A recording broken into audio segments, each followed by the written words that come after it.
اللہ تعالیٰ نے موسیٰ علیہ السلام کی پیدائش سے لے کر بنی اسرائیل کی تباہی تک کا واقعہ ترتیب سے بیان کیا ہے. پہلے سورہ نمل مکمل کر لیتا ہوں. اس میں جو سلیمان علیہ السلام کے واقعات ہیں، لوگ کہتے ہیں کہ ہر سال وہی واقعات سنا رہے ہیں، اب کچھ نیا لے کر آؤ. تو بھئی یہ تو قرآن پر اللہ میاں سے بولو کہ اللہ تو ہر دفعہ قرآن میں کوئی نیا ورژن لے آیا کر، نیا واقعہ ہو. تو پھر ہم بھی جب اللہ بار بار وہی سنا رہا ہے تو ہمیں بھی چاہیے کہ بار بار وہی سنیں. کیوں؟ اس لیے کہ نصیحت کی جو چیز ہے نا وہ جرنل نالج کے لیے نہیں سنی جاتی، وہ تو اس لیے کہ تاکہ وہ اسباق جو ان واقعات سے ملتے ہیں بار بار تازہ ہوتے رہیں. سمجھ رہے ہو؟ بار بار کیا ہوتے رہیں؟ وہ تازہ ہوتے رہیں. تو وہ بار بار سنے جائیں گے، بار بار تازہ ہوں گے. جب تک 100% عمل پہ نہیں آتے ہر وقت ہمیں سننے کی ضرورت ہے. تو اللہ تعالیٰ نے ابراہیم علیہ السلام کو جو 2 بیٹے دیے تھے، اسحاق اور اسماعیل. اسحاق علیہ السلام مکہ میں تھے اور اسماعیل علیہ السلام مکہ میں آباد ہوئے، اور اسحاق علیہ السلام فلسطین میں، بیت المقدس پھر بعد میں آباد ہوا، شام میں، ارض شام. تو آگے پھر اسحاق علیہ السلام کی اولاد میں پیغمبر پیدا ہوئے ہیں، اسماعیل علیہ السلام، کیا ہو گیا مجھے یار، یعقوب علیہ السلام جن کا نام تھا اسرائیل لقب. پھر ان کے بیٹے تھے یوسف علیہ السلام جو مصر میں تھے. واقعہ بتائیں، مصر چلے گئے تھے، بادشاہ بن گئے تھے. پھر آگے مصر میں ہوتے ہوتے ہوتے ہوتے بنی اسرائیل پر فرعون غالب آ گیا. مصر کے بادشاہ کو فرعون کہا جاتا تھا، جو بھی ہوتا تھا بادشاہ، اس لیے بہت سارے فرعون گزرے ہیں. لیکن قرآن نے جس کا واقعہ بیان کیا یہ وہ فرعون تھا جو بنی اسرائیل کو جس نے غلام بنا لیا تھا اور بہت طاقتور بادشاہ تھا. یہ چونکہ یہ واقعہ جب تک پیغمبروں کا پورا سلسلہ معلوم نہیں ہوگا نا تو بات سمجھ میں نہیں آئے گی. تو بنی اسرائیل کو پھر فرعون سے نجات ملی، صحیح ہے. پھر اللہ نے بنی اسرائیل سے کہا کہ اللہ نے فرعون کو تو خود غرق کر دیا، اب تمہارے پاس ایک حکومت آئی ہے، ریاست آئی ہے، اللہ کی کتاب بھی آ گئی، اب تم جہاد کرو، اب تم اپنے پرانے وطن جاؤ. وہاں قوم عمالقہ کا قبضہ ہو گیا ہے، جہاں سے یعقوب علیہ السلام کو نکالا گیا تھا نا، بیت المقدس. ادخلوا الارض المقدسۃ التی کتب اللہ لکم، ارض مقدس. جیسے اللہ نے مسلمانوں کا مرکز مکہ کو بنایا، ایسے اللہ نے بنی اسرائیل کا مرکز بیت المقدس کو بنایا تھا کہ پیغمبروں کا جائے وطن بیت المقدس ہے، مصر نہیں ہے. یہاں تو کسی ایک وجہ سے آ گئے تھے، اب اس علاقے پہ قبضہ کرو اور بیت المقدس کو آزاد کراؤ، وہاں تمہاری خلافت قائم ہوگی، پھر وہاں سے پوری دنیا میں جہاد ہوگا، کیونکہ دین برحق اس وقت وہی تھا. اس لیے بیت المقدس کی بڑی فضیلت ہے، ہزاروں پیغمبر دفن ہیں وہاں پہ. جتنے قرآن میں واقعات بیان ہوئے ہیں نا 99% واقعات وہیں ہوئے ہیں شام میں. حضرت مریم کا بچے کی ولادت، عیسیٰ علیہ السلام کی تقریر، پھر موسیٰ علیہ السلام، زکریا علیہ السلام کا محراب میں کھڑے ہو کر اللہ سے اولاد کی دعائیں مانگنا، یہ سارے ادھر ہی ہوئے ہیں واقعات. یہ تاریخی واقعات ہیں. جو لوگ جاتے ہیں، اب تو بیت المقدس جا نہیں سکتے، بڑی زبردست جگہ ہے، اگر اللہ کسی کو توفیق دے تو وہ جائے ضرور، ان جگہوں کی زیارتیں کرے. تو وہاں پر کیا ہوا کہ بنی اسرائیل کو کہا گیا اب کچھ ہمت خود کرو اور ارض مقدس پہ قبضہ کرو. تو وہ کہنے لگے، وہ وہاں قوم تھی بڑی طاقتور. تو بنی اسرائیل نے کہا کہ بہت طاقتور لوگ ہیں، پہلے اپنے کسی بندے کو بھیجا، جا کے دیکھ کر آؤ، اگر کمزور سے ہے نا کانگڑی پہلوان تو پھر تو جا کے لڑیں گے، اگر پاورفل ہیں تو ہم نہیں لڑ رہے بھائی. حالانکہ پیغمبر جب جہاد کا حکم دے دیں تو پھر وہ جہاد فرض ہو جاتا ہے.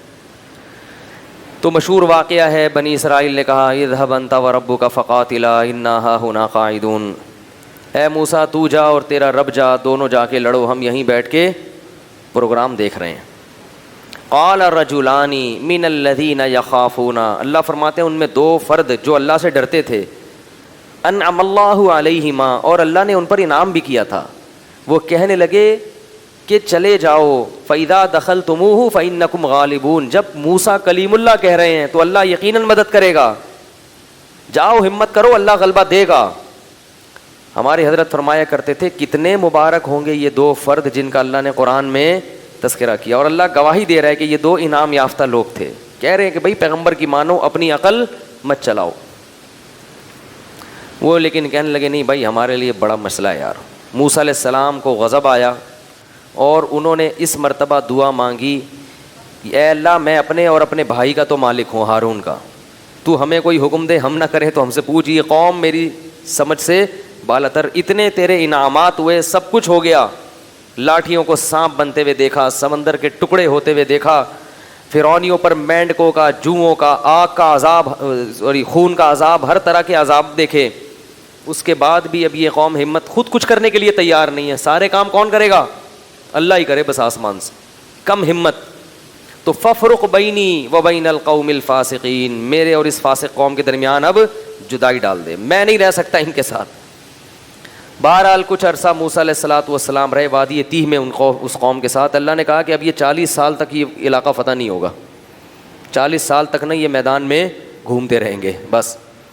تو وہیں موسیٰ علیہ السلام کا پھر انتقال ہو گیا اور آپ دنیا سے چلے گئے. پھر موسیٰ علیہ السلام کے بعد پھر دوسرے پیغمبر آئے، اور ان پیغمبر نے بنی اسرائیل کو پھر حکم دیا. بنی اسرائیل خود کہنے لگے کہ ہمیں آپ جہاد کا حکم کیوں نہیں دیتے ہیں بھائی، ہم بھی کچھ علاقہ فتح کریں ٹھیک ہے. اور ہمیں ہمارے گھروں سے نکالا گیا اور ظلم کیا گیا. الم تر الی الملأ من بنی اسرائیل من بعد موسیٰ، اللہ فرماتے ہیں موسیٰ کے بعد بنی اسرائیل کی ایک جماعت تھی، کیا تم نے ان کو دیکھا؟ تو اس وقت کے نبی نے ان سے کہا کہ تم سے امید یہ ہے کہ جب تم پر جہاد فرض ہوگا تو تم لڑو گے نہیں، خالی پیلی کی باتیں پھینک رہے ہو. بہت سے لوگ باتوں میں بڑے فنٹر ہوتے ہیں نا، جب کام آئے تو اس لیے اللہ سے عافیت ہی مانگنی چاہیے بھائی.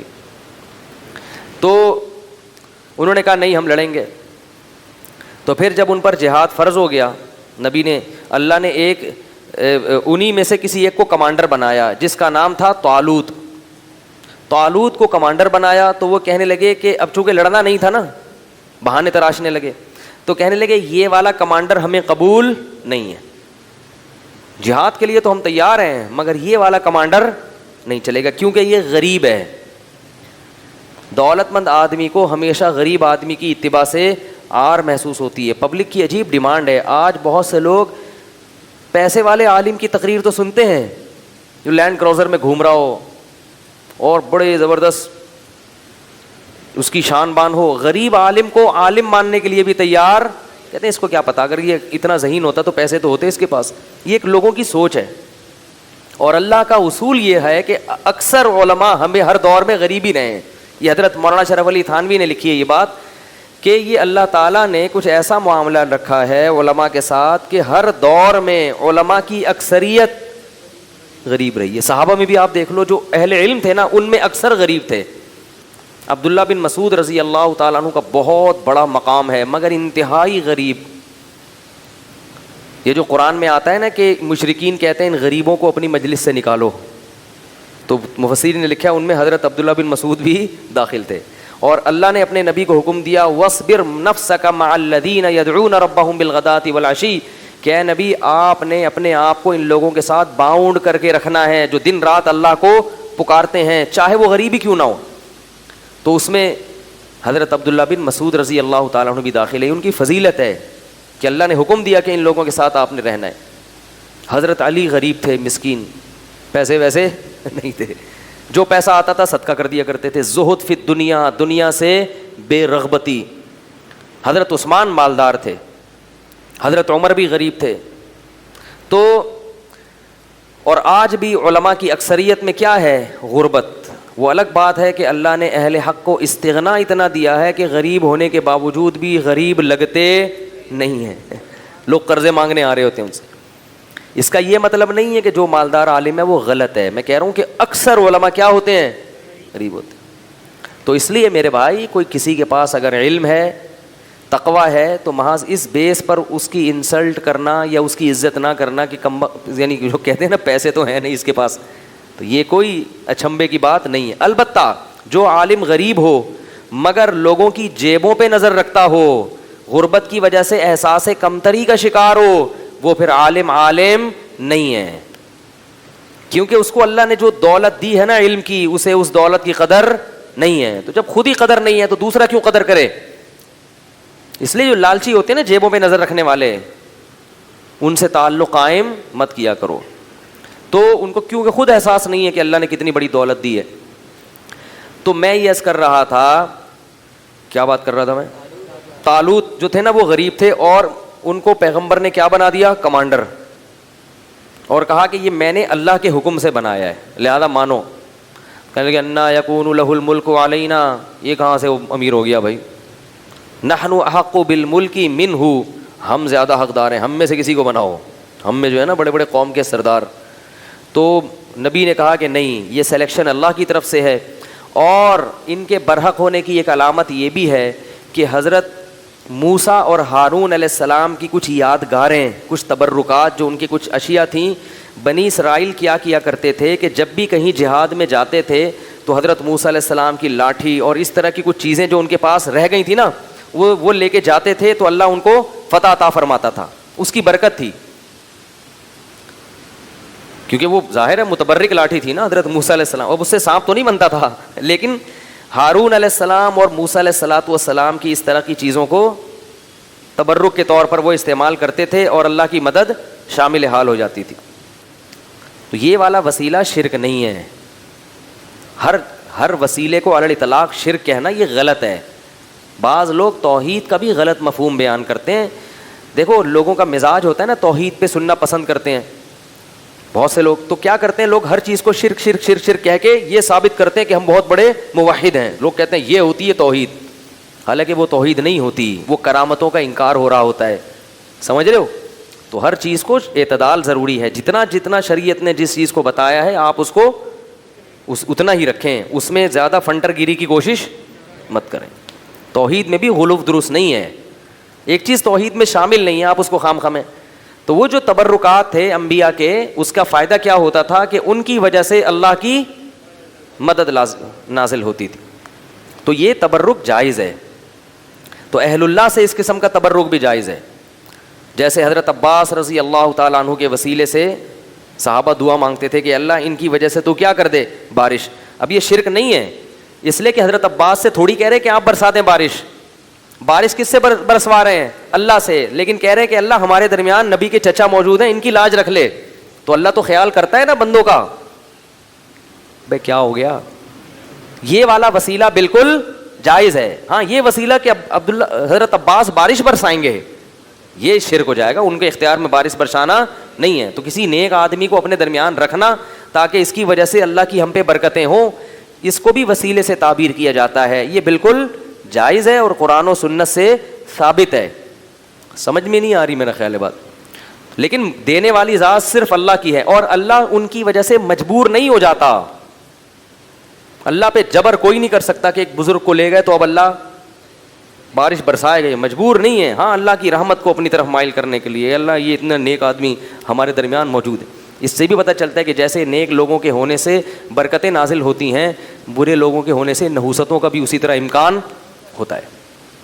سمجھ میں نہیں آ رہی بات؟ تو اس لیے اس کا بھی خیال کیا کرو کہ جیسے بے نمازی ہوتے ہیں گھروں کے اندر، اس میں گھر میں بے برکتی ہوتی ہے، تو اس کو نمازی بنانے، گھر سے تو نہیں نکالو، تو اس کو نمازی بنانے کی کوشش کرو. گھر میں ایک روزے دار ہے، روزہ خور ہے، جیسے روزے داروں کی وجہ سے گھر میں برکت ہوگی تو روزہ خوروں کی وجہ سے گھر میں نحوست بھی ہوگی.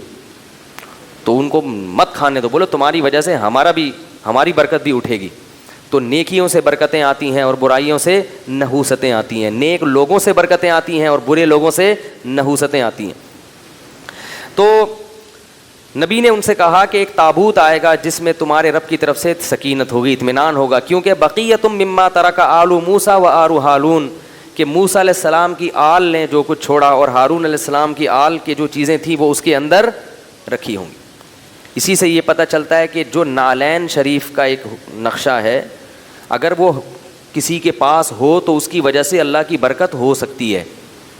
لیکن یہ ضروری ہے کہ یہ آتھینٹک ہو، کوئی سند ہو کہ یہ وہی نال ہے جو رسول اللہ صلی اللہ علیہ وسلم کا تھا، جبکہ ہمارے پاس اس کی کوئی حقیقی سند موجود نہیں ہے. اور دوسری بات یہ کہ ان چیزوں میں غلو کرنا درست نہیں ہے، کہ آپ ان چیزوں میں اتنا غلو کریں کہ اعمال کی طرف سے آپ میں کوتاہی ہونا شروع ہو جائے اور نالین ہی کو سب کچھ سمجھنا شروع کر دیں. سب سے پہلے عمل ہے, باقی چیزیں اس کے بعد ہیں. عمل آپ کو 100% شریعت کے مطابق لانا ہے, شرک سے بھی بچنا ہے, بدعات سے بھی بچنا ہے, پورا متبع سنت بننا ہے. اس کے بعد یہ چیزیں ایک غریبی کے طور پہ, کہ بھئی غریبی کے طور پہ کہ بھئی اللہ یہ بھی ہے یہ بھی ہے. جیسے کسی کو حافظ بنا دیتا ہے انسان کے, قیامت میں سفارش کرے گا, تو یہ غریبیاں ہیں. اب آپ نے حافظ بنا دی اپنے بچے کو کہ سفارش کرے گا, لیکن نماز ایک نہیں پڑھ رہے آپ. جو چیز اللہ نے کہا ہے کہ وہ لازمی کرو وہ کر نہیں رہے, جو لازمی نہیں ہے اس پہ زور دے رہے ہیں. تو اللہ نے یہ تو نہیں کہا کہ نالین شریفین رکھو, یہ تو ایک محبت کا ایک اصول ہے. اگر کسی کو محبت ہے تو وہ نبی صلی اللہ علیہ وسلم کے نالین سے یقیناً محبت کرے گا, ہر چیز سے محبت کرے گا. لیکن پہلے کیا ہے؟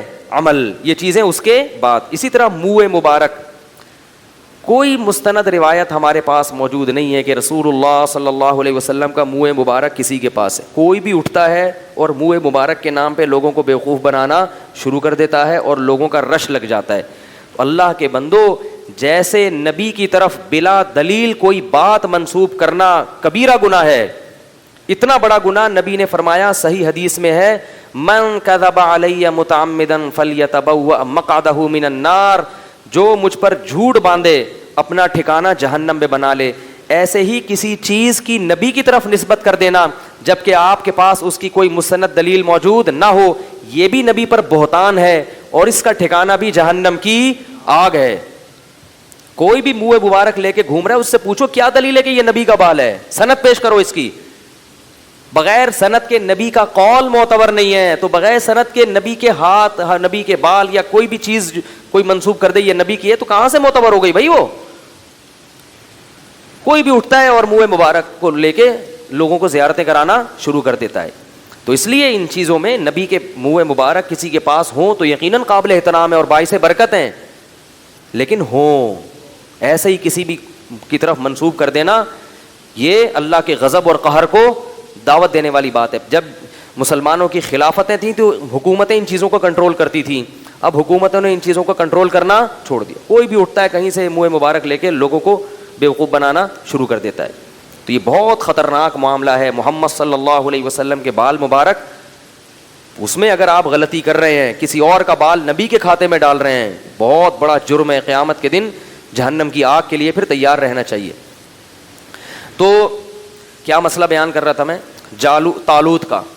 تو بنی اسرائیل کو طالوت نے پھر انہوں نے جو ہے نا وہ تابوت آیا جس میں وہ تھی, تو فرشتے اس کو لے کر آئے, تو ان کو اطمینان ہو گیا کہ اب اللہ کی مدد یقیناً ہوگی, تو میدان جنگ میں اس کو لے کے جاؤ ساتھ.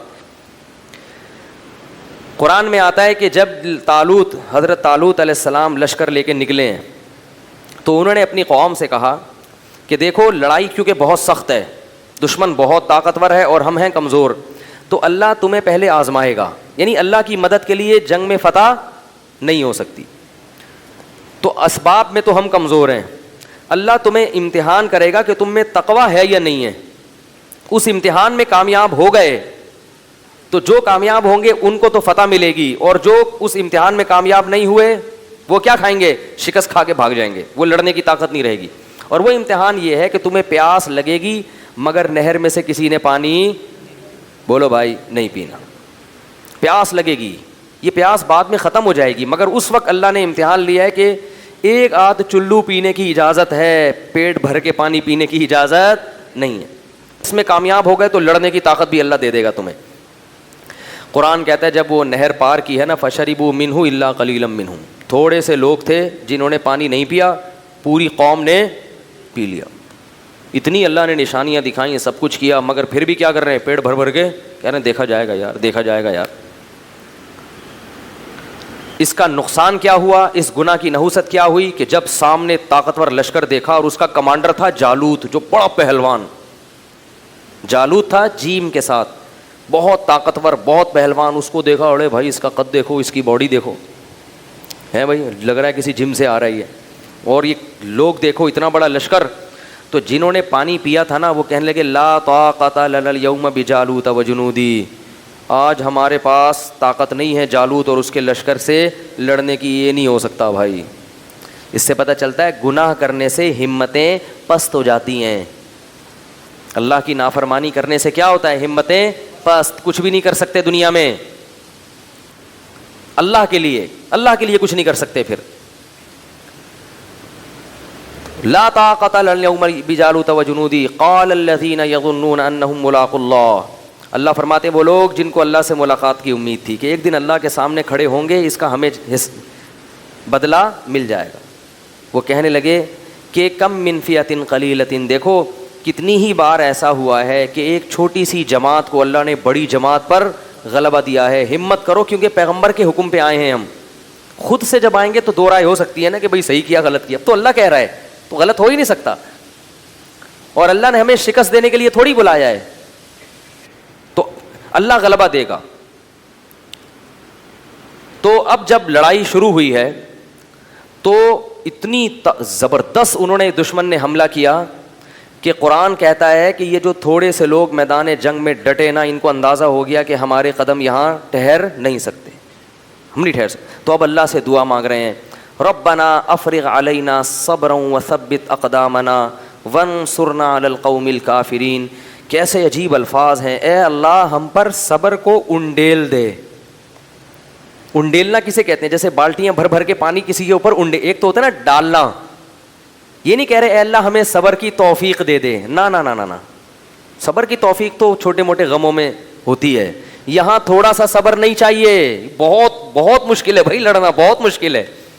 تو کیا کر کے ہم پر صبر, افراغ عربی میں کہتے ہیں پانی کہیں سے بھرا ہوا ہو نا برتن میں, وہ پورا آپ کیا کر رہے ہیں کسی کے اوپر ایسے الٹ دیں, ایسے اللہ بالٹیاں بھر بھر کے ہمارے اوپر صبر کو ڈال تو.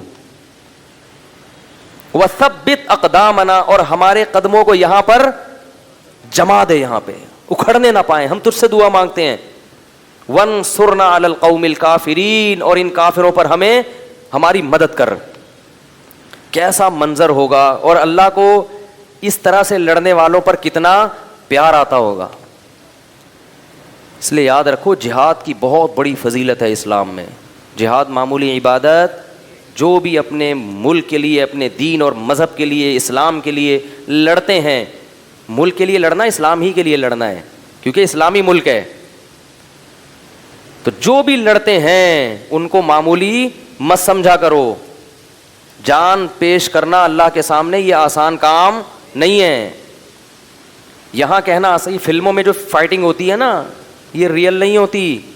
اسی ہیرو کو کبھی ریئل لڑائی میں لے جا کے کھڑا کر دو, فوراً بھاگے گا پتلی گلی سے, سمجھ رہے ہو. لاشیں گرتی ہیں, دھماکے ہوتے ہیں, چیتھڑے اڑتے ہیں, آنکھیں جاتی ہیں, ہاتھ پاؤں اڑتے ہیں, ایسا منظر ہوتا ہے جنگ کا. تو وہ کیا کہنے لگے, اے اللہ تو ہمیں قدم یہاں پہ جما دے اور ہم پہ صبر کو انڈیل دے. اللہ کی مدد آئی, وہ تھوڑے سے, کیونکہ اللہ نے اپنے دین کو باقی رکھنا ہے, یہ بھی ختم ہو جاتے ہیں تو بنی اسرائیل تو گئی. ایک قوم کو اللہ نے ہدایت دی تھی, وہ بھی ختم, تو پوری دنیا تو گمراہ تھی. تو اللہ کام ایمان والوں ہی سے لیتے ہیں. بنی اسرائیل تھے بڑے نالائق, مگر تھے تو ایمان والے تو وہی تھے نا, تو بھائی جیسے مرضی ہیں. اللہ کیا کر رہے ہیں کہ بھائی اب ایمان والے تو یہی ہیں نا, اب کافروں سے تھوڑی لوں گا کام, جیسے مرضی نالائق ہیں انہی میں سے نیک لوگ پیدا کروں گا. اس سے کیا ثابت ہوتا ہے کہ اس امت, یہ امت بھی جیسی مرضی بگڑ جائے, یہ پوری امت غلط نہیں ہو سکتی, اور اس کے مولوی جیسے مرضی خراب ہو جائیں, نہیں مولویوں میں سے اللہ اچھے مولوی بھی پیدا کرے گا, کیونکہ نئے مولوی مارکیٹ میں کہیں سے اور سے, عیسائیوں سے, یہودیوں سے آپ کو نئے مولوی نہیں ملیں گے. جو کچھ ہے اسی یہی امت ہے. یہ جو لوگ کہتے ہیں نا نیا نئے فرقے بنا کے سب غلط ہم صحیح, وہ غلط ہوتے ہیں, پوری امت غلط نہیں ہو سکتی.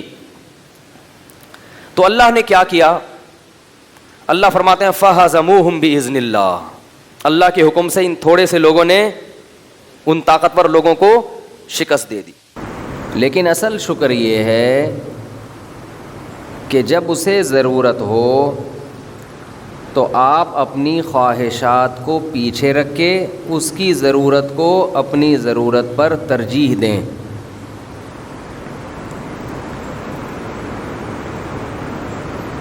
لیکن یہ کام وہ لوگ جو خواہشات کے غلام ہوتے ہیں وہ لوگ یہ کام نہیں کر سکتے.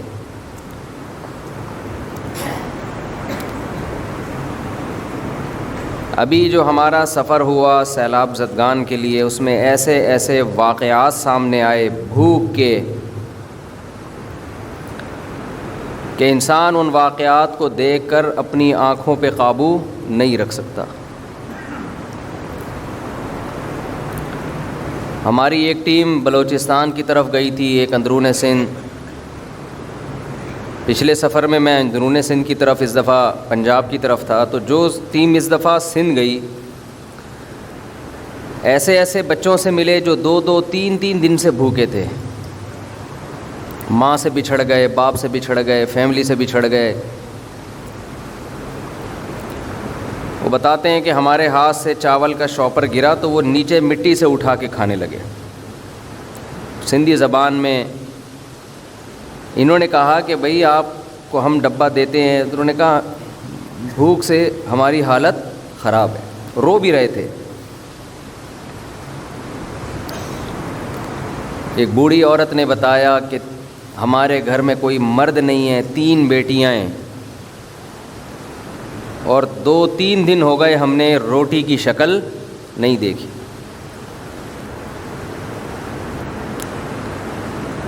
ایک دو واقعات نہیں ہیں، یہ واقعات جب ہمارے ساتھی بتا رہے تھے تو خود بھی رو رہے تھے،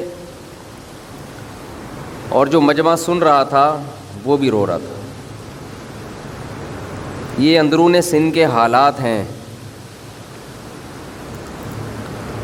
آپ کو یاد ہوگا کووڈ-19 جب کرونا پھیلا، لاک ڈاؤن ہوا،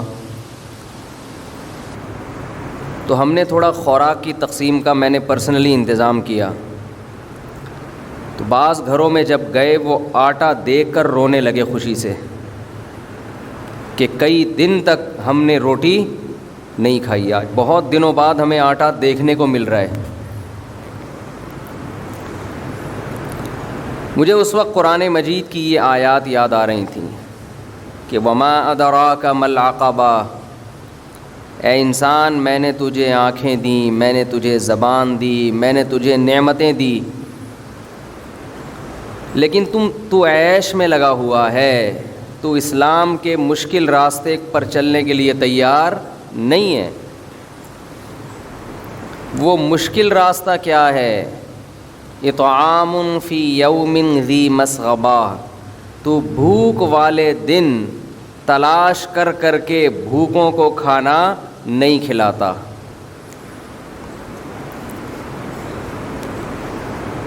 قرآن میں اکثر جگہوں پہ اطعام کا لفظ ہے، کھانا کھلانے کا۔ آج اس سفر میں اس کھانا کھلانے کی اہمیت سمجھ میں آئی کہ انسان کی سب سے بڑی ضرورت بھوک ہے، اس کو پورا کرنا ہے۔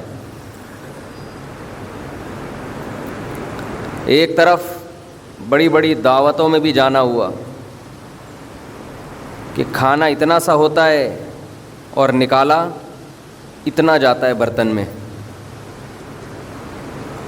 اور ایک طرف ان لوگوں کو بھی دیکھنا نصیب ہوا جن کو کئی ہفتوں سے پیٹ بھر کے کھانا میسر نہیں ہے۔ سندھ کے ان حالات میں جہاں ان مظلوموں کے لیے خون کے آنسو رونے کو دل کرتا ہے، وہاں ان ظالم سندھ کی حکومت کے لیے بھی دل چاہتا ہے کہ آدمی الٹے ہاتھ سے بد دعائیں کرے۔ کیا اپنی قوم کو کس حالت پہ لا کے ان بدبخت حکمرانوں نے چھوڑا ہے۔ دنیا میں کہیں ایسا نہیں ہوتا۔ کس نے سندھ کی یہ حالت کی ہے؟ کس کا کنٹرول رہا ہے سندھ میں ہمیشہ سے؟ حادثات 2 قسم کے ہوتے ہیں، ایک حادثہ جو قدرت کی طرف سے ہو، جس سے نمٹنے کا، جس کو روکنے کا انسانوں کے پاس کوئی انتظام بولو نہیں ہوتا۔ زلزلہ آ گیا، یہ قدرتی آفت ہے۔ ایک حادثہ وہ ہوتا ہے کہ جو آپ کی بدعمالیوں کا نتیجہ ہوتا ہے۔ یہ پہلے سے محکمہ موسمیات کی پیش گوئی تھی کہ اس دفعہ بارشیں معمول سے بہت زیادہ ہوں گی۔ یہ کوئی اچھمبا نہیں ہوا ہے کہ ایک دم اچانک سے کوئی اللہ کا قہر یا اللہ کا غضب آ گیا ہو۔ ہم اس سفر میں بار بار دعا کر رہے تھے کہ اللہ تیرا کتنا کرم ہے، تو نے ہمیں سندھ کا حاکم نہیں بنایا۔ ہماری بخشش کا تو چانس ہی ختم ہو گیا تھا ان بھوکوں اور ان قسم پرسوں اور غریبوں کو دیکھ کے،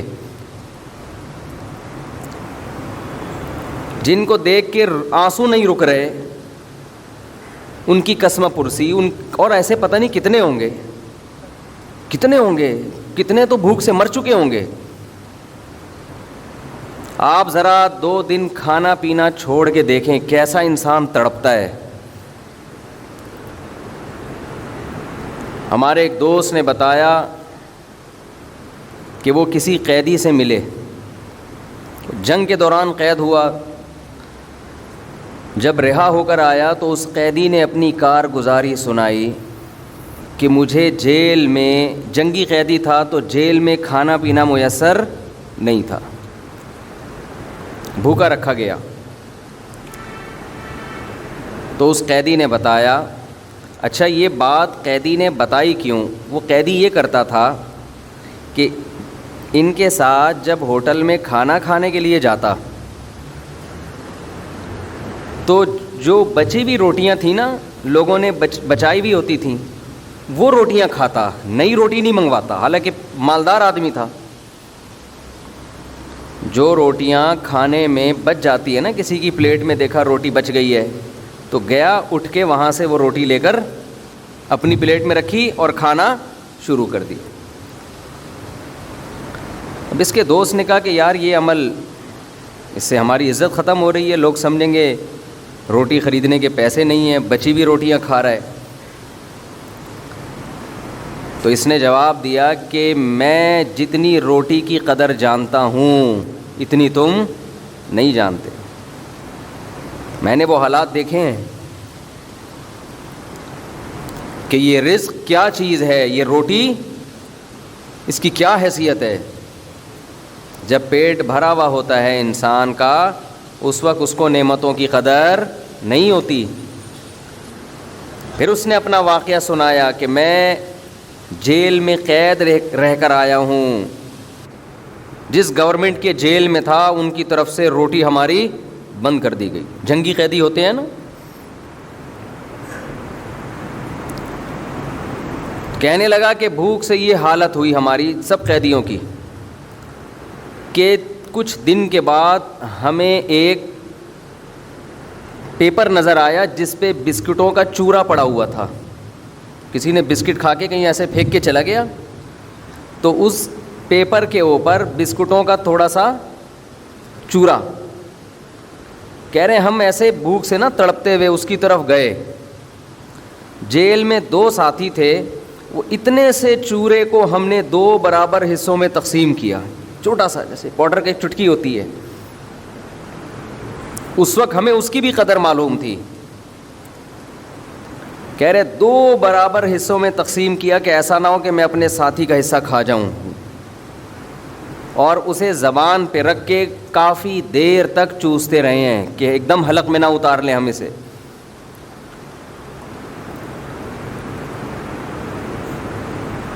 تو جن غریبوں کی، جن بھوکوں کی آہ بھوک کی وجہ سے نکلتی ہوگی، اور ایک طرف وہ حکمران ہیں جو پیٹ بھر کے کھا رہے ہیں، زکاتیں بھی کھا رہے ہیں، حرام بھی کھا رہے ہیں۔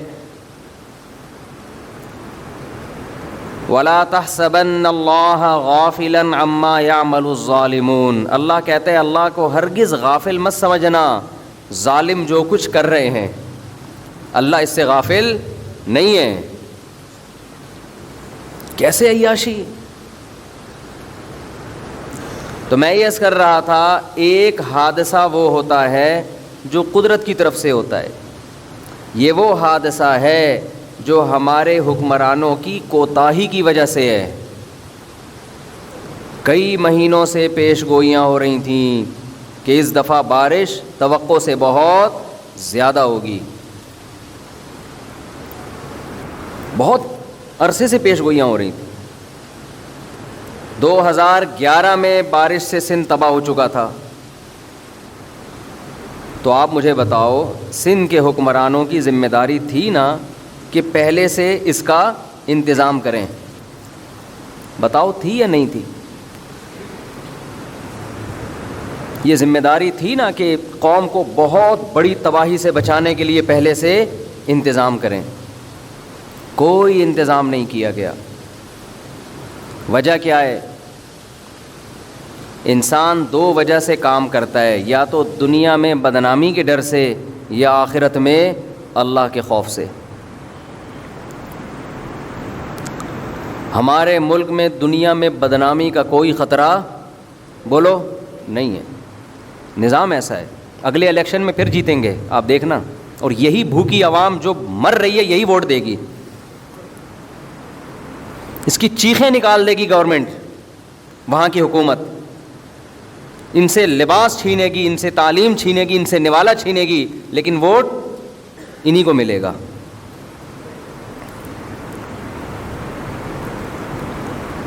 تو بدنامی کا الحمدللہ ہمارے کنٹری میں کوئی خطرہ نہیں ہے. اور آخرت پر ایمان نہیں ہے کہ جس خدا کے خوف سے کہ اس خدا کو ہم نے جواب دینا ہے. جو حالات وہاں ہیں نا, آپ دیکھ کر آئیں, آپ قابو نہیں رکھ سکتے اپنی آنکھوں پہ. ہمارے جن دوست نے حالات سنائے وہ 20 منٹ تک مسلسل روتے ہی رہے ہیں واقعات سنا کے. با پردہ عورتیں جن کے سروں سے کبھی چادر نہیں اتری, وہ گھر سے نکلی ہوئی ہیں اور لائن میں پیچھے کھڑی ہوئی ہیں پردے کی وجہ سے کہ ہم مردوں میں نہ آئیں. پیچھے کھڑی ہوئی ہیں, 2 دن ہو گئے, ایک روٹی کا نوالا ان کو نصیب نہیں ہوا.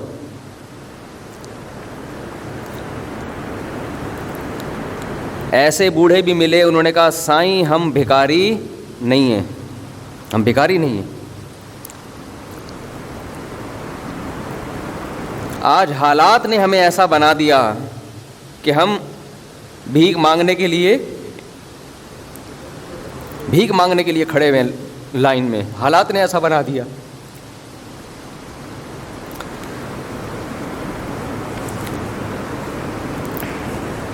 سندھ کے حکمرانوں کو تو جو ہوگا اللہ پوچھے گا ان سے. میرے بھائی ہمیں اپنی ذمہ داری پوری کرنی ہے. او اطعام فی یوم ذی مسغبہ, قرآن کہتا ہے ایسے دن میں مسکین کو تلاش کر کے کھانا کھلاؤ جو بھوک کا دن ہے. یتیما ذا مقربۃ او مسکینا ذا متربہ, اس مسکین کو کھلاؤ جس کو بھوک نے اس کے پیٹ کو زمین سے ملا دیا ہو. اور اس سے بڑا جرم وہ تو جو حکومت نے کرنا ہے وہ اب پریشان ہے کہ کیا کریں. اتنی بڑی تباہی پھیل گئی ہے, اب سمجھ میں ہی نہیں آ رہا کہ یہ پانی کیسے نکلے گا, نکال کے پھینکے کہاں, جائے گا کہاں وہ پانی. اور اس سے بڑا جرم یہ کہ ہمارے ملک میں ایسے لوگ جو ان مسکینوں کے نام کو کیش کرا کر اپنا پیٹ بھریں, ایسے حرام خوروں کی بھی کمی نہیں ہے. یہ اس سے بڑا جرم ہے. 2011 میں جب سیلاب زدگان کی مدد کے لیے ہمارا جانا ہوا تو وہاں کے مقامی لوگوں نے بتایا کہ ہمارے علاقے کے بڑوں نے بیرون ملک سے مدد لی ہمارے نام پہ اور کھا گئے. دیکھو اس سے پتہ چلتا ہے کہ آخرت پر ایمان کتنا ضروری ہے. انسان کا آخرت پر ایمان نہ ہو, خدا کی قسم اس سے بڑا درندہ کوئی نہیں ہے. وہ 100 قتل بھی کرے تو کم ہے. جب اسے پتہ ہے کہ مجھے سزا ہی نہیں ملے گی آخرت میں تو 100 قتل بھی کم ہے پھر اس کے لیے. دنیا میں ایسے لوگ بھی ہیں, کسی نے اپنی ماں کو قتل کیا, کسی نے اپنے باپ کو قتل کیا, سگے بھائی کا خون کیا. وجہ کیا ہے؟ آخرت کا خوف, آخرت پر ایمان نہیں ہے.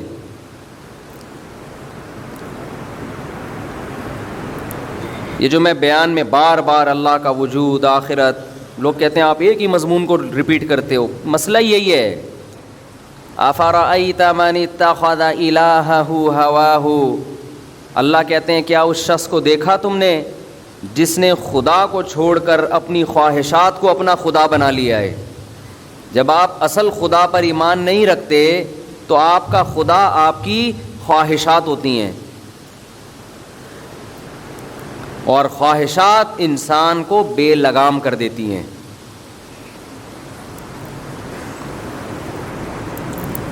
یہ تو ان لوگوں کے حالات ہیں جو سیلاب سے متاثر ہیں.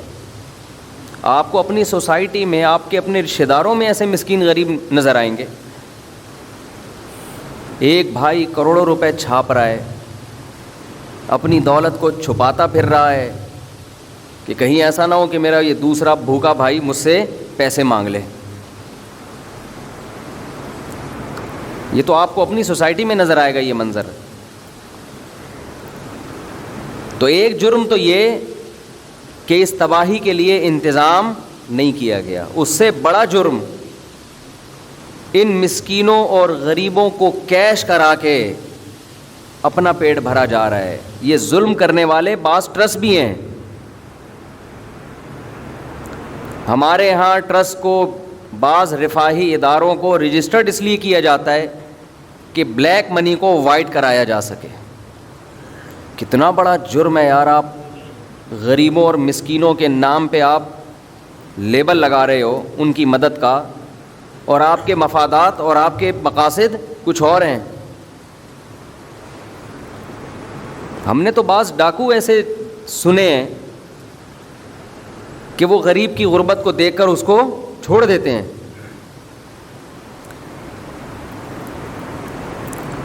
تو اس سیلاب سے ہمیں بہت ساری چیزیں سیکھنے کو ملیں.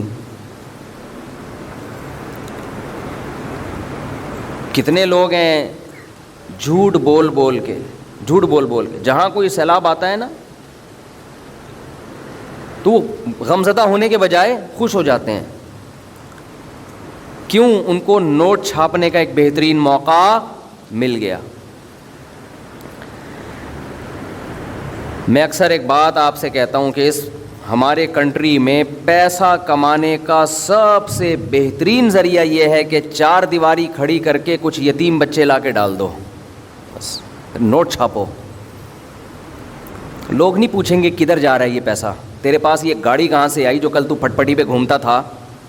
یہ لینڈ کروزر تیرے پاس کہاں سے آئی؟ یہ حساب دے. آپ حساب دیں گے، وہ آپ کو وہ کہے گا میں اتنا نیک، مجھ سے کون ہوتا ہے حساب لینے والا؟ میں فلاں بزرگ کا بیٹا، میری داڑھی، میری پگڑی، میری ٹوپی، ان چیزوں کو دکھانا شروع کر دے گا.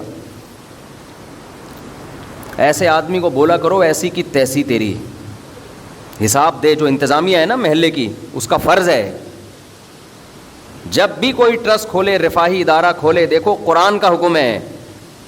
قرآن نے حکم دیا جب آپس کے لین دین کرو، آپس کے لین دین تجارت کے، ان کو بھی لکھو، حساب کلیئر ہونا چاہیے. تو آپ بتاؤ زکاتوں کے نام پہ ٹرسٹ بنے ہوئے ہوں اور وہ آپ کو حساب دینے کے لیے تیار نہ ہو. اول تو بہت سے ٹرسٹ بنے ہی نہیں ہوتے. 4-6 یتیم بچوں کو لا کے رکھا اور نوٹ چھاپنا. مجھے اتنے فراڈی اس قسم کے مل چکے ہیں کہ اب میں بیزار آ گیا ہوں. ہر دوسرا آدمی لگتا ہے یہی کام کر رہا ہے. کوئی لندن سے آیا ہوا ہے سیلاب کے نام پہ نوٹ چھاپ چھاپ کے لندن سے چندے مانگ رہا ہے. اس سفر میں بڑے بڑے حرام خوروں سے ہمارا واسطہ پڑا ہے.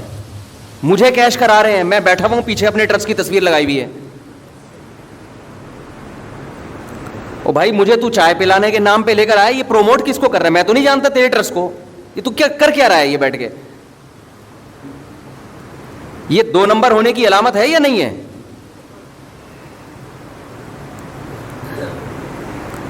ایک آدمی مشہور ہو جائے، ایک یہ اللہ کی نعمت بھی ہے لیکن ایک آزمائش بھی ہے. ہر آدمی اپنا منجن ہمارے ذریعے سے بیچ رہا ہے یار.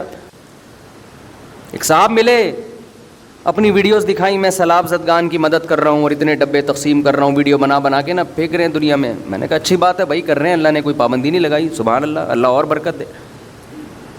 بعد میں تحقیق کی تو پتہ چلا کہ یہی منجن ہے ان کا پیسے کمانے کا.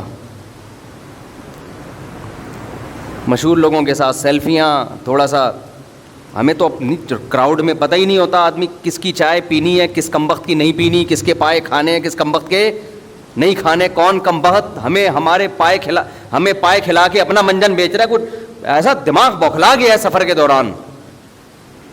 کون عقیدت میں ہاتھ چوم رہا ہے تو سچی مچی کے چوم رہا ہے, کون کمبخت اپنا منجن بیچنے کے لیے چوم رہا ہے. ایک آدمی آیا سفر میں, مفتی صاحب اتنی عقیدت ہے مجھے آپ سے, گلاس تلاش کر رہا ہے میرا کہ کس میں پانی پیا ہے مفتی صاحب نے. میں نے کہا یہ بچ کے رہو, اس کوئی بڑی فلم لگ رہا ہے مجھے. مفتی صاحب نے کس گلاس میں پانی پیا ہے, میں اسی گلاس میں پانی پیوں گا. میں نے کہا اتنی عقیدت اپنے باپ سے نہیں ہوتی کسی کو, تو پتہ نہیں کہاں سے مریخ سے آیا ہے. میں ہوشیار ہو گیا نا کہ اس سے بچ کے رہو. اتنی بڑی داڑھی, ایسے سرمے لگائے ہوئے ہیں. میں نے کہا یہ شکل سے فراڈی لگ رہا ہے مجھے, اس نے سرما کیوں اتنا تھوپا ہوا ہے کم وقت نے. تجھے تیری شادی ہو رہی ہے جو تو سرمے لگا کے آیا یہاں پہ, اتنی بڑی داڑھی ماشاءاللہ, اور آنکھوں میں بڑے بڑے سرموں کے ڈورے. اور بیٹھ گیا کہ جناب میں ابھی زیادہ بتاؤں گا سمجھ جائے گا میری بات ہو رہی ہے. پھر ایک نئی ٹینشن کھڑی ہوگی کہ میں یوں کرتا ہوں, اور میں نے ابھی کیا بتاؤں, وہ سمجھ جائے گا. بے غیرت آدمی دبا کے منجن بکوایا تو میں سمجھ گیا. میں نے کہا اس کے سرمے سے لگ رہا ہے یہ کیا ہے, اتنے سرمے کے جہاز گرے ہیں. نور پیدا کرنے کی کوشش دیکھو آرٹیفیشل طریقے سے. اچھا جب مجھے کہہ رہا ہے نا کہ میں گلاس تلاش کر رہا ہوں, میں اسی وقت ہوشیار ہو گیا. میں نے کہا اتنی تو ہمیں اپنے ابا سے عقیدت نہیں تھی بھائی کہ ان کا گلاس تلاش کرتے تھے. ہونی چاہیے لیکن اللہ معاف فرمائے. اور عقیدت کا یہ کون سا طریقہ ہے, بس ٹھیک ہے اتنی بھی چلتی ہے کہ جھوٹا ہے تو بعض لوگ عقیدت میں پی لیتے ہیں, اتنا کافی ہے. جہاں ملک میں کوئی ڈیزاسٹر آیا, کوئی سیلاب آیا, اس قسم کے منجن مارکیٹ میں آنا شروع. لندن سے چندے ہو رہے ہیں, امریکہ سے چندے ہو رہے ہیں, ویڈیو بنا کے بھیجیں. اس میں لندن والوں کو, امریکہ والوں کو بیچاروں کو کیا پتہ یہ کم بخت سیلاب سے پریشان نہیں ہے, یہ خوش ہے. یہ 6 ڈبے یہاں بانٹے گا اور باقی کیا کرے گا, یہ پیسہ کمائے گا. کون دیکھ رہا ہے کھڑے ہو کر. میں اس نتیجے پہ پہنچا ہوں جب تک کوئی ریلائبل ٹرسٹ نہ ہو, اس کا آڈٹ کا مضبوط نظام نہ ہو, اور آپ نے خود جا کے نہ دیکھا ہو, ہرگز کسی کے ساتھ تعاون کرنے کی ضرورت نہیں ہے.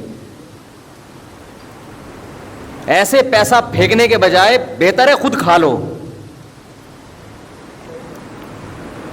الحمدللہ بہت سے ٹرسٹ ایماندار بھی ہیں, یہ نہیں ہے کہ سارے ہی غلط ہو گئے, یہ مطلب نہیں ہے. رفاہی ادارے الحمدللہ بہت سے ایسے ہیں جو پراپر وے میں کام کر رہے ہیں. بہت سے لوگ نیک بھی ہیں الحمدللہ, لیکن نیک اور اچھے لوگ کم ہیں, اس فیلڈ میں فراڈی لوگ زیادہ ہیں. اور یہ مطلب بھی نہیں ہے کہ داڑھی والے فراڈی ہوتے ہیں. بعض فراڈی داڑھی رکھ لیتے ہیں, سرمے لگا لیتے ہیں. اب کیسا نا کوئی سرما لگا کے بیٹھا ہو تو آپ اس کو بولے مفتی صاحب نے بولا تھا, یہ یقیناً شکل سے فراڈی ہے, سرما لگا کے بیٹھا ہے.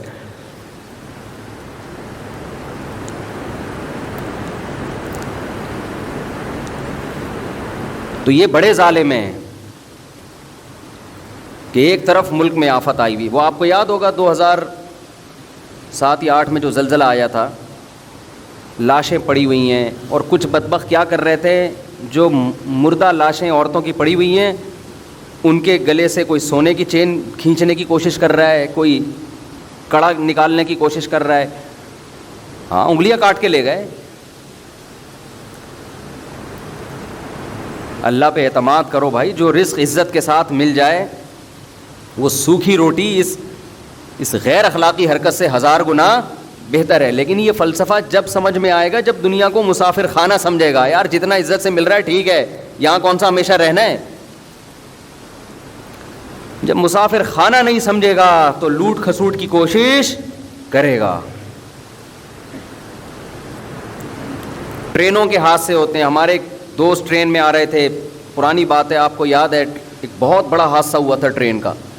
اس میں کچھ تبلیغی جماعت کے لوگ آ رہے تھے.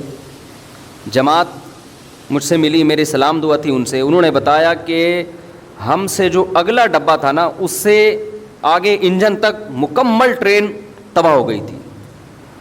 یہ اذان دے رہے تھے فجر کی یا پتہ نہیں ظہر کی, اور اس سے آگے کے جتنے ڈبے تھے وہ سارے کہہ رہے ہم جب نیچے اترے تو ایسے پچکی ہوئی لاشوں کے انبار لگے ہوئے تھے. وہاں بھی کیا ہوا ہے, کچھ بدبخت لوگوں نے ان لاشوں کی جیب سے پیسے نکالنا شروع کر دی. الحمدللہ اچھے لوگ بھی ہیں, ایسا نہیں ہے, ہمارے ملک میں غیرت مند لوگوں کی بھی کمی نہیں ہے, جنہوں نے ان کو سہارا دیا, ان زخمیوں کے لیے کی فکر کی, ان کو کھلایا پلایا. لیکن جو اس طرح کے حادثات میں اس کی قسم پرسی سے فائدہ اٹھانا شروع کرتے ہیں, بھائی وہ اس کا اگر وہ مر بھی گیا ہے تو یہ اس کے وارثوں کا حق ہے, تمہارا تھوڑی ہے یہ اس کے وارثوں تک پہنچاؤ. نہیں پہنچ سکتا, چھوڑ دو اس کے حال پہ.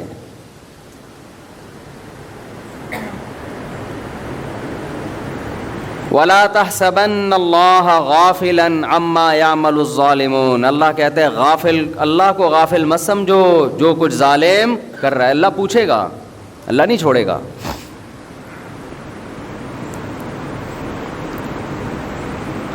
تو کچھ تباہیاں وہ ہوتی ہیں جو قدرت کی طرف سے ہوتی ہیں, اور کچھ تباہیاں وہ ہوتی ہیں جو ہماری اپنی مس مینجمنٹ کی وجہ سے ہوتی ہیں. پھر کچھ حالات وہ ہوتے ہیں جن میں آپ غریب اور مسکین کی مدد کرتے ہیں, اور کچھ ظالم وہ ہوتے ہیں جو ان نہ صرف مدد نہیں کرتے بلکہ ان غریبوں کو کیش کراتے ہیں. تو میرے بھائی ہماری بہت بڑی ذمہ داری ہے کہ ہم ان لوگوں تک پہنچیں اور صحیح اور غلط میں ہم فرق کریں. ایسے ٹرسٹ بھی ہیں کہ جن کے مقاصد ہی کچھ اور ہیں,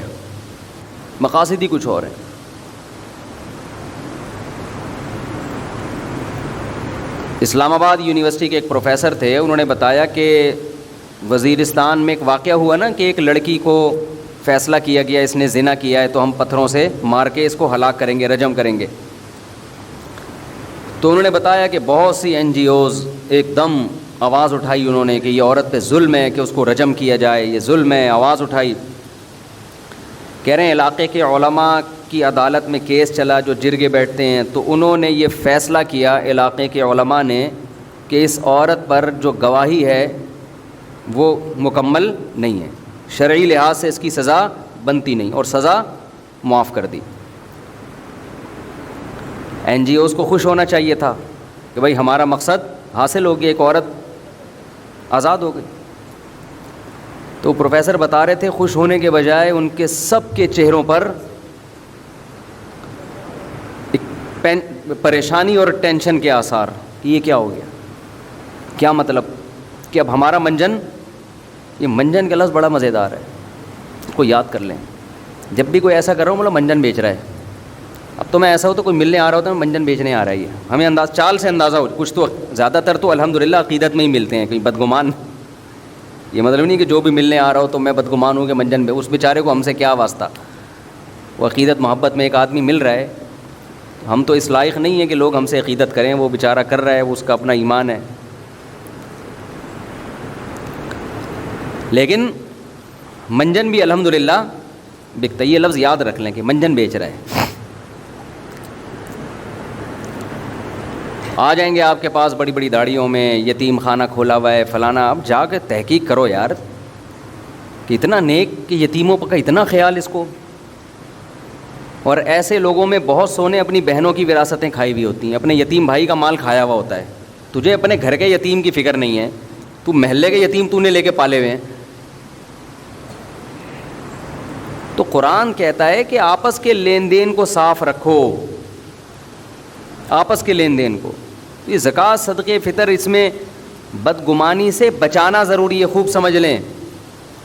دیکھو نبی صلی اللہ علیہ وسلم ایک خاتون کے ساتھ تنہائی میں کھڑے ہوئے, کسی صحابی نے دیکھ لیا, آپ نے ان صحابی کو بلا کے فرمایا کہ یہ میری زوجہ ہیں, ایسا نہ ہو تمہارے دل میں میرے بارے میں خیال پیدا ہو جائے. انہوں نے عرض کیا یا رسول اللہ آپ کے بارے میں کون بدگمان ہو سکتا ہے. نبی نے فرمایا یہ تمہارے ایمان کا مسئلہ تھا, اگر ذرا سی بدگمانی آ جاتی تمہارا ایمان ختم ہو جاتا. ہمارے پیغمبر نے تو یہ نہیں کہا کہ مجھ پہ کون ہوتا ہے کوئی شک کرے مجھ پہ. آج آپ کسی سے پوچھ لیں کہ حضرت یہ کیا ہو رہا ہے, یہ آپ سائیکل سے ایک دم لینڈ کروزر پہ کیسے آ گئے, اگر اس کا کوئی رفاہی ادارہ ہے نہیں ہے تو آپ کو کسی کے ذاتی معاملات سے کیا. میں یہ نہیں کہہ رہا کہ ساری دنیا جا کے پوچھے، جو علاقے کے لوگ ہیں یا انتظامیہ ہے اس کا تو فرض بنتا ہے نا پوچھے. ہمارے ایک استاذ ہر سال حج کرتے تھے، اور کسی مدرسے کے منتظم بھی تھے وہ. اب منتظم بھی ہے، ہر سال حج بھی کرے، تو بدگمانی ہوتی ہے کہ ایسا تو نہیں مدرسے کے چندوں سے بھائی لوگ حج کے لیے تھوڑی دیتے ہیں. اچھا یہ خوب سمجھ لو، مولوی کا شیطان بھی مولوی ہوتا ہے، یہ ہم نے علماء سے ہی سنا ہے. وہ اس کو نا ہیلے سکھاتا ہے. ایکچولی میں حج مدرسے کے چندے سے اس لیے کر رہا ہوں کہ میں جب حج پہ جاؤں گا تو مجھے روحانی قوت ملے گی. یہ سب مولویوں کی بات نہیں کر رہا، علماء سے بدگمان نہ ہو. خام میں پہلے میڈیا بہت علماء کے خلاف پروپیگنڈا کر رہا ہے. مولوی فراڈی نہیں ہوتے، فراڈی لوگ مولویوں کا روپ اختیار کر لیتے ہیں. ہم نے علماء کے ساتھ وقت گزارا ہے الحمدللہ. ہم نے علماء میں جتنا تقویٰ، للہیت اور سخاوت دیکھی ہے اتنی مجھے کسی اور میں نظر نہیں آئی، کم از کم میں نے تو نہیں دیکھی. لیکن اس کا یہ مطلب نہیں ہے کہ جو بھی داڑھی رکھ لے، جو بھی ٹوپی پہن لے بس وہ، یا کسی بزرگ کا بیٹا ہو. یہ بھی اتنا بھی لوگ دیکھتے ہیں حضرت جی کا بیٹا ہے. بھائی نوح علیہ السلام کا بیٹا تو کافر تھا، کسی کا بیٹا ہونے سے تھوڑی پتہ چلتا ہے. معاملات تو سب کے لیے، اصول تو سب کے لیے ایک جیسے ہیں. بیٹا ہوگا، باپ ہوگا، پھپھا ہوگا، چاچو ہوگا، یہ اس کا ہیڈک ہے، ہمارا ہیڈک نہیں ہے. وہ ایک امام صاحب جو تھے نا، وہ کیا کرتے تھے، وہ پیسوں کے معاملات میں بہت دو نمبری کر رہے تھے. تو ایک مقتدی نے بول دیا ان کو کہ بھئی یہ آپ کیا کر رہے ہیں، اور زیادہ ڈیٹیل میں جاؤں گا تو پھر لوگ سمجھ جاتے ہیں کس کی بات ہو رہی ہے. میں بہت مبہم باتیں کر رہا ہوں. میرے کلپ ہر جگہ پہنچ رہے ہوتے ہیں. اپنے کسی ریلیٹیو کے بارے میں کوئی بات کرتا ہوں، ان کا فون آ جاتا ہے، یار تم نے ہماری بات ممبر پہ بیٹھ کے کر دی. اب مجھے بہت ہی مبہم انداز میں بات کرنی پڑتی ہے. تو وہ انہوں نے کہہ دیا کہیں امام صاحب سے کہ حضرت یہ کیا ہے. تو امام صاحب جوش میں آ گئے، میں تیرے خلاف بد دعائیں کروں گا. انہوں نے کہا حضرت الٹے ہاتھ سے نا رات کو آخری وقت میں اٹھ کے ذرا کر لیا کریں تاکہ ایک ہی دفعہ میں آپ کو تسلی ہو جائے. ٹھیک ہے نا. یہ منجن، وہ منجن تو انہوں نے نہیں کہا، یہ تو ابھی ایک لفظ ایجاد ہوا ہے. ویسے تو بہت پرانا ہے لیکن پروموٹ، جیسے انڈا موڑ دنیا میں پہلے کوئی نہیں جانتا تھا. میں دنیا میں جہاں بھی جا رہا ہوں لوگوں کو کراچی میں انڈا موڑ کا الحمدللہ، انڈا موڑ والوں کو چاہیے مجھے پیسے دیں اس کے. حقیقت ہے.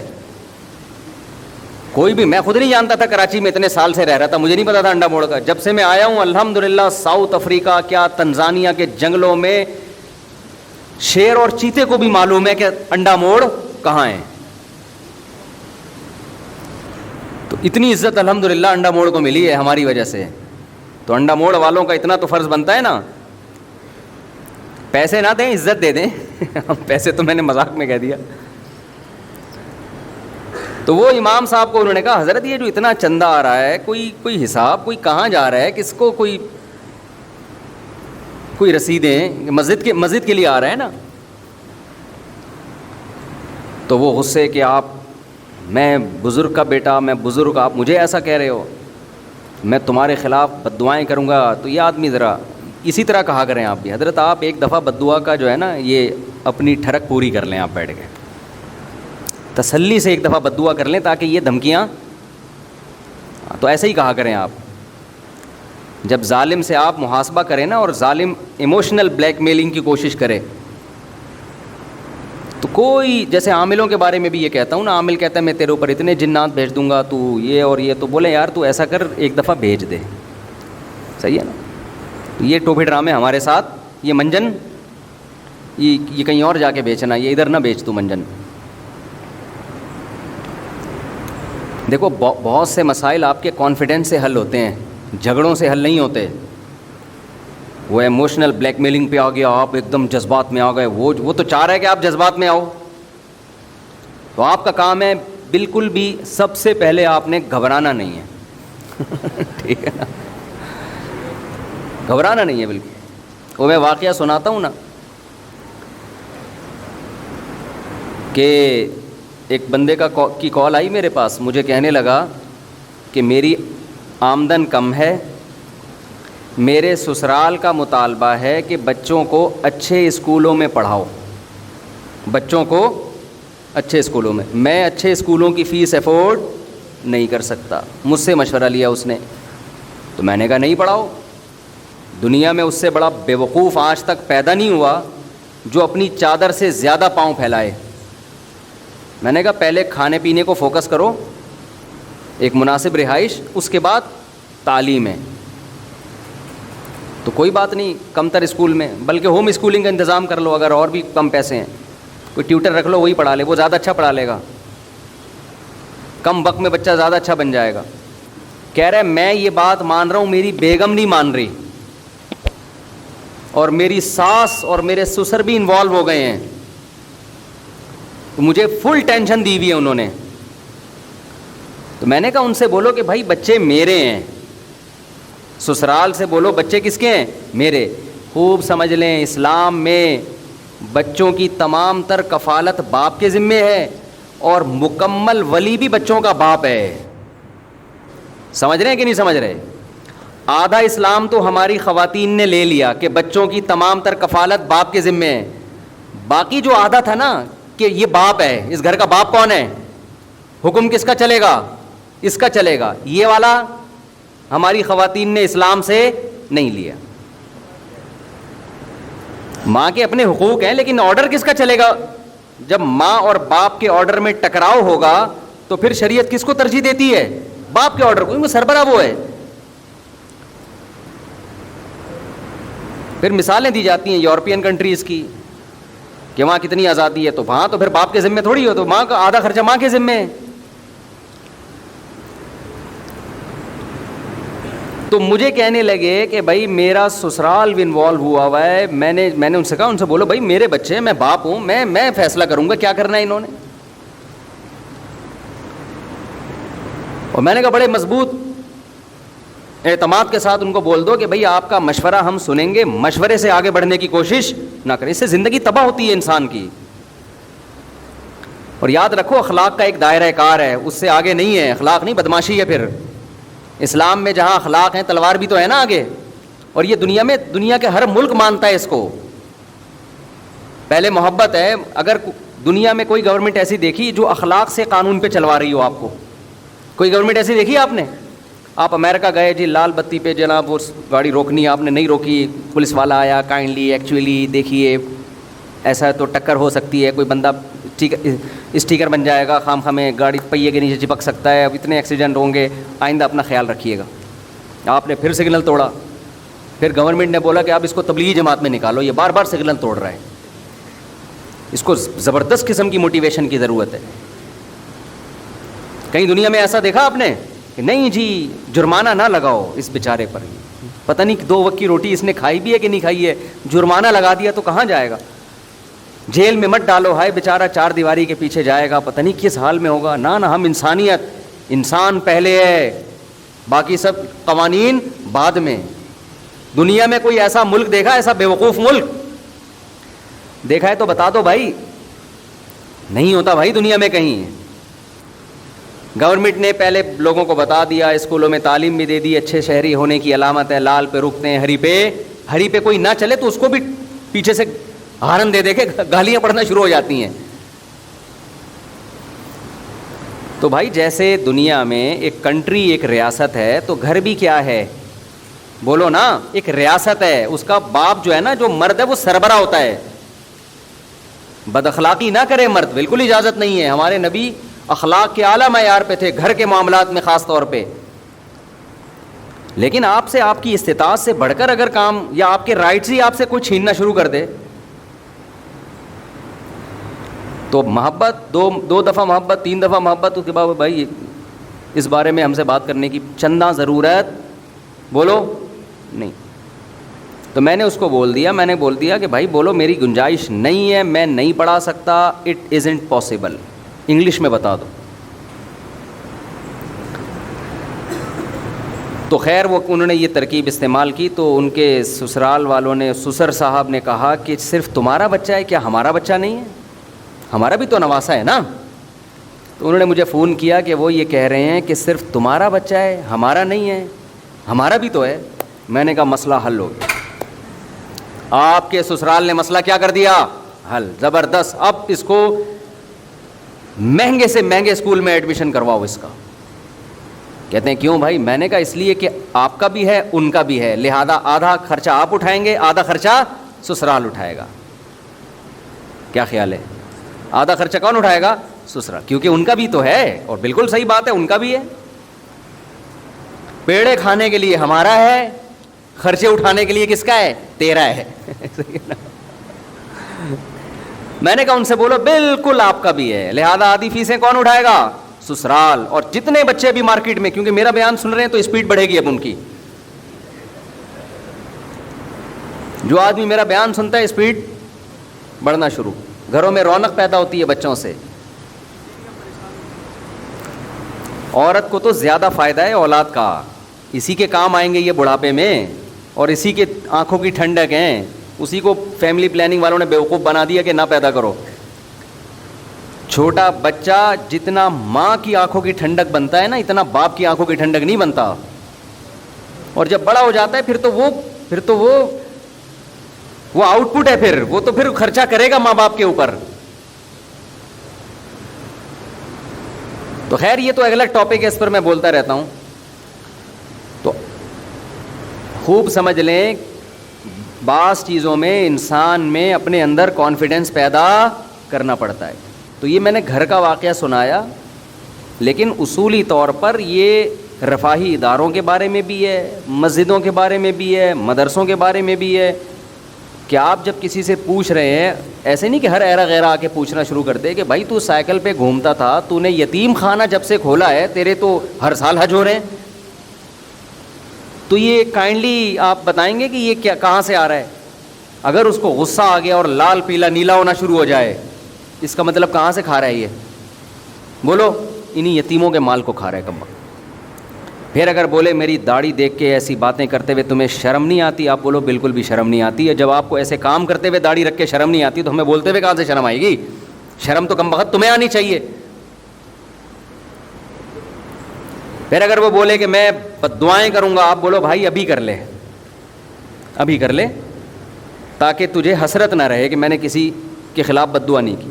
تو وہ مشہور مقولہ ہے نا کہ کوے کی بد دعاؤں سے اگر بیل مرنے لگیں تو کوئی بیل دنیا میں زندہ رہے گا؟ بتاؤ، کووں کے کھانے کا بھرپور انتظام کب ہوتا ہے؟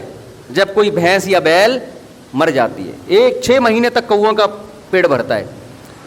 ہر کوے کی خواہش ہے کہ جتنے بیل اور بھینسیں ہیں سب مر جائیں. صبح یہ جو کوے کائیں کر رہے ہوتے ہیں نا، یہ بیلوں کے خلاف بد دعائیں کر رہے ہوتے ہیں اصل میں، کہ اللہ کرے یہ بھی مرے. جیسے بدعتی مولوی اگر کوئی محلے میں میت نہ ہو تو وہ ٹینشن میں آتا ہے کہ میرے کھانے پینے کا انتظام ختم ہو گیا. ایسا ہوتا ہے نا کوئی گھر، اب تو یہاں شہروں میں کم ہو گیا، گاؤں دیہاتوں میں بہت ہوتا ہے کہ ایک آدمی کے گھر میں میت ہو گئی تو وہاں کوئی بدعتی مولوی تھا، اس کے مزے لگ گئے. یہ سال ثواب کے نام پہ بریانیاں پھوڑے جا رہے ہیں، کھانا کھائے جا رہا ہے. بعض لوگ غریب ہوتے ہیں لیکن اللہ نے ان میں غیرت بڑی رکھی ہے. مجھے ایسے لوگ یاد رہ جاتے ہیں. میں جب یہاں آیا امامت کے لیے کئی سال پہلے، تو لوگ عقیدت محبت میں علماء کی دعوت کرتے ہیں. ان کی اپنی عقیدت، ان کی اپنی محبت، ان کو ہم ملامت نہیں کرتے. ان کے ایمان کا تقاضا یہی ہے کہ وہ علماء کی دعوت کریں. ہماری مصروفیات کا تقاضا یہ ہے کہ یہ نہیں کہ جو بھی بلا رہا ہے بس گھر کا کھانا ہی چھوڑ دے آدمی. وہ کسی نے کہا نا کہ میں بدعتی مولوی کی ایک نشانی میں بتاتا ہوں، وہ مرتے دم تک اپنے گھر سے کچھ کھایا نہیں کرتے. تو اب میری دعوتیں شروع ہو